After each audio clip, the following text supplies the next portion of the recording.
ఓం శ్రీమాత్రే నమః. అష్టాదశ శక్తిపీఠాల్లో 18వదైన సరస్వతీదేవి ఆలయము జమ్మూ కాశ్మీర్లో ఉంది. ఈ స్థల పురాణం గురించి తెలుసుకుందాం. సరస్వతి రహస్యోపనిషత్ ప్రకారము కాశ్మీర్లో అనాదిగా సరస్వతి నివసిస్తుందని నిరూపణ అయింది. అయితే కాశ్మీర్లో ఉన్న శక్తిపీఠం గల అమ్మవారు ఏదైనా విషయమై భిన్నాభిప్రాయాలున్నాయి. ముస్లింల దండయాత్ర వల్ల కలత చెంది ఎన్నో హిందూ దేవాలయాలు నేలమట్టమైపోయిన దశలో సరస్వతీదేవి ఇచ్చటి నుండి వెళ్ళిపోయిందని ఒక వాదం.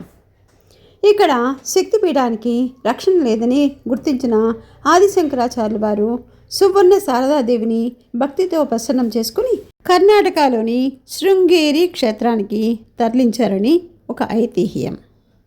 శివపార్వతుల వివాహం జరిగిన తర్వాత వారు చాలా కాలం హిమాలయాల్లో విహరిస్తూ కాలక్షేపం చేశారు. సంసారంలో పడిన తర్వాత పార్వతీదేవికి తనకంటూ ఒక ఇల్లుండాలని అనిపించడం, అలా భర్తతో గట్టిగా చెప్పడం, శివుడు తేలిగ్గా తీసేసి మనకి ప్రపంచమే ఇల్లు అని నవ్వేయడం జరిగాయి. అయినా తనకి ఒక భవనం కావాలని పార్వతీదేవి పట్టుపట్టింది. దక్షిణ సముద్రం మధ్యలో ఒక రాజ్యం అంత ఇల్లు కట్టమంది.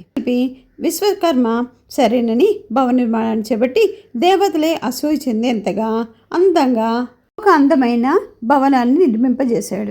సరిగ్గా ఆ సమయానికి శంభో హరహర మహాదేవ అంటూ తీవ్రమైన తపస్సు చేస్తున్న రావణాసుని పిలుపులు కైలాసంలో వినిపించసాగాయి.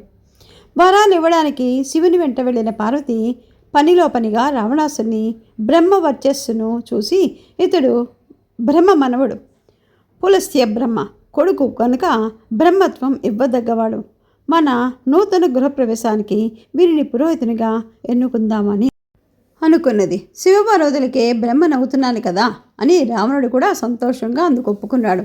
గృహప్రవేశం చాలా బ్రహ్మాండంగా చేయించాడు. చివరికి బ్రహ్మగారి దక్షిణ సమయం వచ్చింది.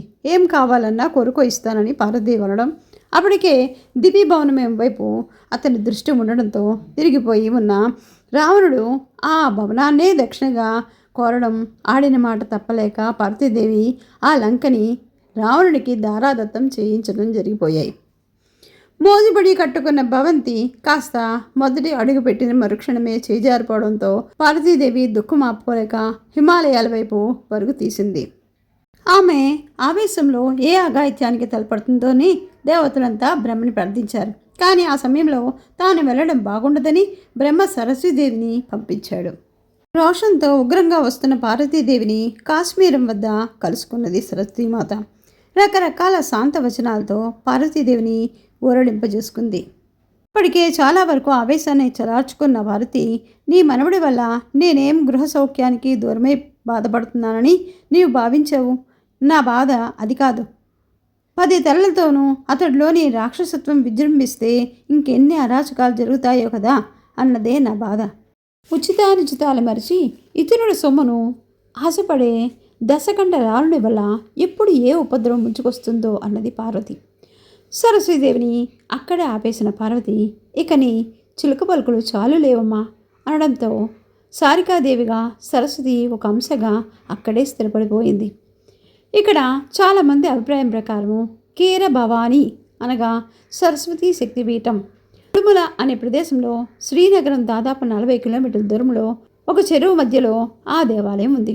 పాలతో వండిన అన్నం పాయసం ఇక్కడ ప్రసాదం. రాత్రి వేళలో ఈ నీరు రంగురంగులుగా కాంతులతో కనబడుతుంది. ఓం శ్రీమాత్రే నమః.